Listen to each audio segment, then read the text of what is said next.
Hello everyone, it's me again, Ruby aka Rubia31 Vlogs, and welcome to my YouTube channel.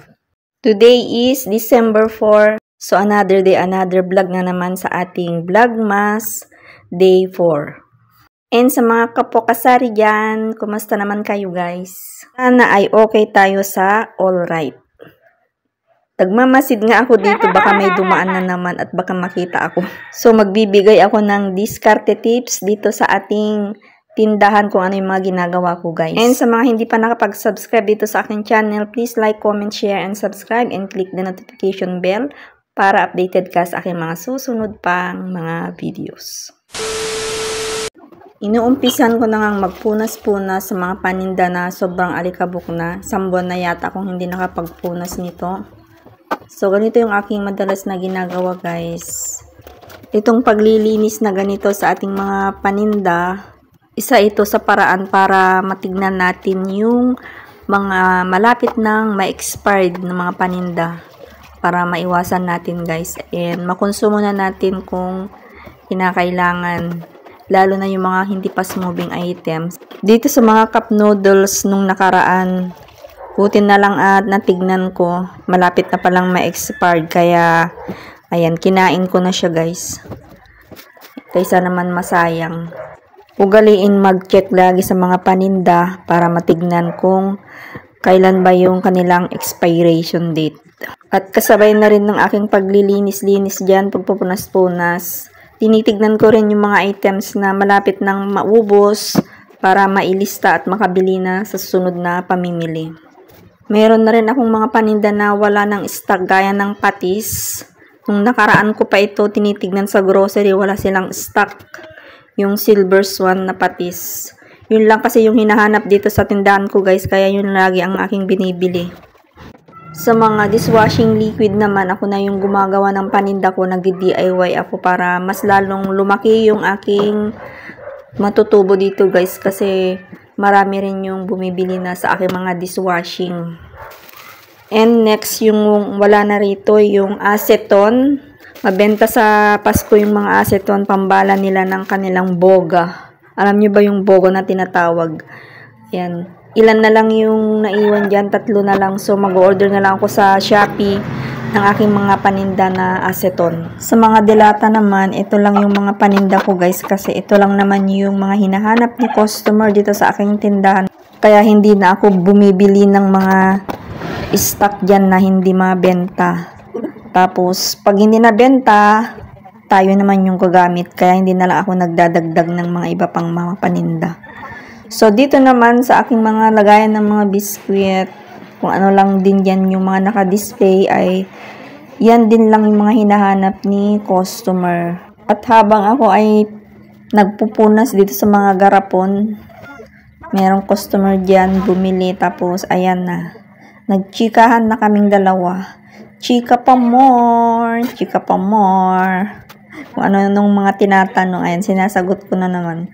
Kaya aligaga na naman ang inyong tindera. Hindi siya ng mighty dalawa.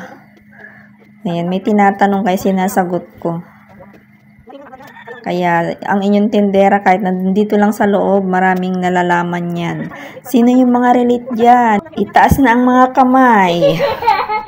3 o'clock na ng hapon, kaya oras na naman ng merienda. Kaya may bumibili ng mga biscuit, soft drinks. Ayan, mga chichirya. So, habang tayo ay nagpupunas, nagtitinda rin. Katatapos ko lang nga din maglaba, guys. Ang dami kong nilabahan. Then ito na naman, magbablog na naman. Para update tayo kay Lolo Whitey. Kailangan magsipag din. Ito na lang yung pagbablog, yung aking libangan. Para pawala ng stress natin sa buhay. Kasi minsan ang daming mga nangyayari na hindi maganda. Kaya dinadaan ko na lang sa pagbablog. Meron ngang nagtanong nung nakaraan sa aking Facebook. Hindi lang isa, dalawa. Medyo madami-dami rin kasi marami naman akong friends. Tinatanong kung meron daw ba akong partner. Natawa ako dun sa mga tanong na yon. Siguro napansin din nila na tuwing nagbablog ako dito sa YouTube, pati sa Facebook, hindi nila napapansin kung may partner ba ako kasi lagi ko lang makakasama yung aking mga dalawang anakis na magaganda. Wag na kayong kumontra. Mana naman sa akin yung dalawa kong anak maganda. Diba? Ayun na nga tinatanong. So, magpaka-totoo tayo guys. Wala na akong partner. Sis pandemic pa tanggap ko naman na yun. Siguro si Lord na rin yung naglayo dun sa taong yun dahil ang dami niyang pinaranas sa buhay ko na hindi maganda. Sa isang relasyon, kailangan give and take. Dumaan din ako sa pagka-anxiety. Tapos, na-depress din ako. So, yung aking guardian angel na si Bunso, siya yung nagpamulat sa akin kung ano ba yung gagawin ko, nakatulong din sa mga pinapanood ko dito sa YouTube, yung mga homily, ayan yung mga psychology na nagba-vlog. Doon ako umuhugot ng lakas hanggang sa isang araw nagising na lang ako na wala na akong pakialam sa taong ayaw ng pamilya. Kung nanonood ka man or nakasubscribe ka man dito sa aking YouTube channel, sana maging masaya ka sa decision mo sa buhay at sana yung mga inaalagaan mo, yung mga minamahal mo dyan, sana mahalin ka din pabalik. Ayan lang. So, magpakasaya ka habang malaya ka na. Ibon mang may layang lumipad. Ayan, kumanta na si Ruby. Ayan, nakakatawa na ako ng hindi fake kasi nawala na rin yung tinik dito sa aking dibdib. Kumbaga, tinanggap ko na lahat. Kaya magaan na rin yung aking pakiramdam ngayon.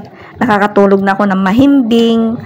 At tignan mo naman yung aking itsura. Talagang wala ka nang maaninag na stress. Kasi pinasa Diyos ko na lahat. Bahala na si Lord sa mga susunod pang mga taon ng buhay ko. Ini-enjoy ko na lang yung pagbablog at pag-aasikaso sa aking mga anak.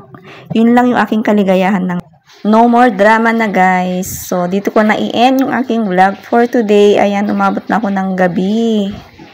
So, ayan yung aking tindahan ko guys. Thank you for watching. And kung bago ka sa akin channel, huwag kalimutang mag-like, comment, share, and subscribe. And click the notification bell para updated ka sa aking mga next pang mga videos. See you in my next vlog. Happy selling mga kasari. Bye-bye. God bless us all.